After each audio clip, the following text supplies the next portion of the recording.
అంటే ఎమ్మెల్యేకి వయసు చాలుతాయి నీకు అన్నాడు. సార్ ఎమ్మెల్యే ఎలక్షన్ ఇంకా 4 నెలలు ఉందండి, ఈ లోపు నాకు వయసు వస్తుంది సార్ అన్నాను.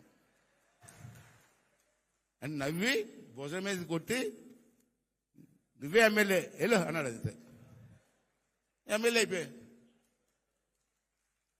అయిపోయావు. తర్వాత నాదెండ్ల భాస్కర్ రావు టైంలో ప్రభుత్వం పడిపోయింది.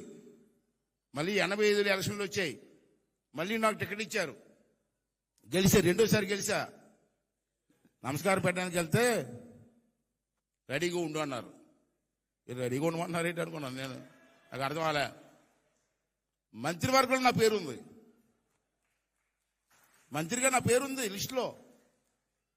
అప్పుడు నాకు 27 సంవత్సరాలు, ఫస్ట్ టైం మంత్రి, ఇండియాలోనే యంగెస్ట్ మంత్రి నేను.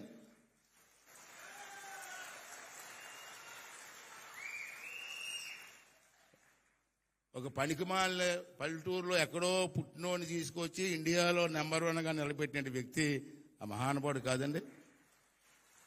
నాలో ఏ గొప్పతనం ఇచ్చాడండి. 85లో ఎమ్మెల్యే ఇచ్చాడు. ఆంధ్రాలో, ఉమ్మడి ఆంధ్రాలో అతి చిన్న వయసు ఎమ్మెల్యే నేనే. మళ్ళీ మంత్రి ఇచ్చాడు, అతి చిన్న మంత్రి భారతదేశంలో నేనే.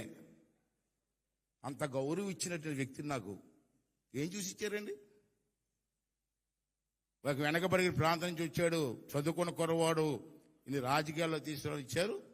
అతని ఆశీర్వాదంతో 4 సార్లు మంత్రి చేశాను, 6 సార్లు ఎమ్మెల్యే చేశాను, ఒకసారి ఎంపీ చేశాను. ఇప్పుడు ఆఖరుగా సభాపతిగా మీ ముందుకు వచ్చాను. అటువంటి మహానీయుడు అండి. ఎంతో మందికి అవకాశం ఇచ్చినటువంటి వ్యక్తి. మీరు చూశారు, ఇంత మహిళ అంటే బాగా ఇష్టం అని చెప్పానమ్మా, మర్చిపోలేదమ్మా. ఫస్ట్ క్యాబినెట్ మీటింగ్లో నేను ఉన్నాను. క్యాబినెట్ మీటింగ్లో ఆడవాళ్ళకి ఆస్తులు హక్కు ఇవ్వాలన్నాడండి.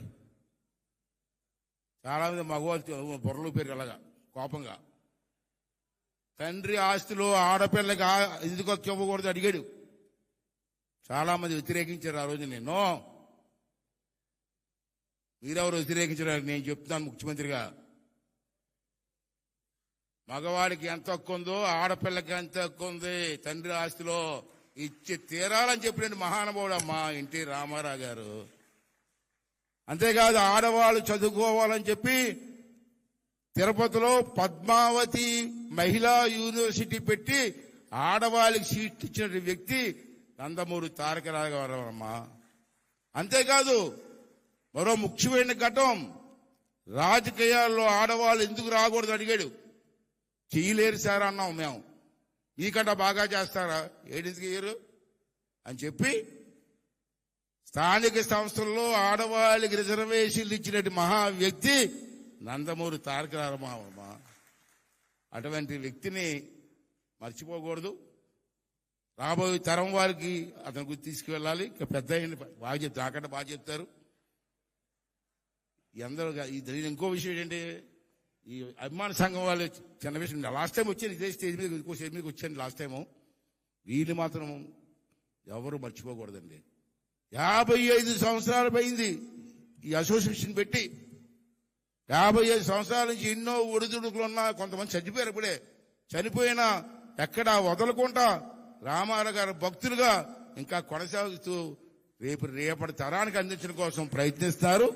అంటే రేపటి తరం వారు కూడా ముందుకొచ్చి రామారావు గారిని మనం బ్రతికున్నంత కాలం ఇలా గౌరవించుకు తీసుకెళ్తూ రాబోయే తరం వారికి అందించాలని చెప్పి ప్రతి ఒక్కరిని మనస్ఫూర్తి కోరుకుంటూ, నాకు ఈ అవకాశం ఇచ్చినటువంటి పెద్దలందరికీ కూడా మరొకసారి నా ధన్యవాదాలు తెలుపుకుంటూ సెలవు తీసుకున్నానండి. థ్యాంక్ యూ అండి. థ్యాంక్ యూ వెరీ మచ్ అండి.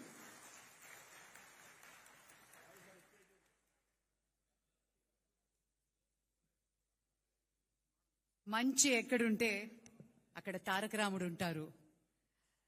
అన్నిటికీ డబ్బే ఖర్చు అవసరం లేదు, సంస్కరణలో మార్పులు తీసుకొచ్చి కూడా పురోగతిని సాధించవచ్చు అని ఎన్నో సందర్భాల్లో ఆయన చెప్పారు అని పెద్దలు ఎంతో మంది చెప్తుంటారు. థ్యాంక్ యూ అయ్యన్ పాత్రుడు గారు. అలాగే ప్రముఖులు రచయితలు గోపాలకృష్ణ గారు, వెంకటేశ్వరరావు గారు పరుచూరి బ్రదర్స్ గా ప్రఖ్యాతి చెందిన వారికి ఓ సందర్భంలో వాళ్ళు చెప్పడం జరిగింది. ఏ టైంకైనా మనసు బాలేక అన్నగారిని కలిసి దర్శనం చేసుకుని వద్దాం అని వెళ్ళినప్పుడు భోంచేశారా చేశారా బ్రదర్ అనేవారు. చేయలేదు అని తెలిసిన వెంటనే తారకం, పండగ పూట మన ఇంటికి సరస్వతి పుత్రులు వచ్చారు, భోజనం వడ్డించండి అనేవారట. అలా ఎంతో మంది ఆయన ఇంట్లో భోంచేసిన వారు చాలా చాలా మంది ఉన్నారు అని సందర్భంగా గుర్తు చేసుకుంటూ, ఇక హనుమంతుడి ముందు కుప్పిగంతులు ఎక్కువ వేయకుండా ఆయన్ని పరిచయం చేసేస్తాను. పెద్దలు, గురుతుల్యులు, ఆయనకి ఎంతో అభిమానం. ముందుగా చెప్పవలసిన ముఖ్యమైన విషయం, వింటే భారతం వినాలి, లేదంటే రామాయణం వినాలి. అది కూడా గరికపాటి వారి స్వరం నుంచే వినాలి అన్నట్టుగా ప్రపంచవ్యాప్తంగా సుపరిచితులు గరికపాటి నరసింహారావు గారు. మారుతున్న ఆధునిక పద్ధతుల నేపథ్యంలో తెలుగు జాతికి లభించిన అరుదైన వ్యక్తిత్వం ఆయనది. ఎన్టీఆర్ కల్చరల్ అసోసియేషన్ 55 వసంతాల వేడుక సందర్భంగా ఆ మహానుభావుణ్ణి స్మరించుకోవడం కన్నా భాగ్యం ఏముంటుంది అనే భావం ఆయనది. అందుకే ఈ సంస్థ ఈ కార్యక్రమానికి ముఖ్య అతిథిగా వారిని ఆహ్వానించింది. గరికపాటి నరసింహారావు గారు రాజకీయాలపైన, సామాజిక అంశాలపైన మాట్లాడే తీరు ఆయన్ని ప్రతి ఇంట్లోనూ సొంత మనిషిగా చేసింది. గురుతుల్యులు, ప్రవచనకర్త శ్రీ గరికపాటి నరసింహారావు గారిని ప్రసంగించవలసిందిగా సవినయంగా మనవి చేస్తున్నాం.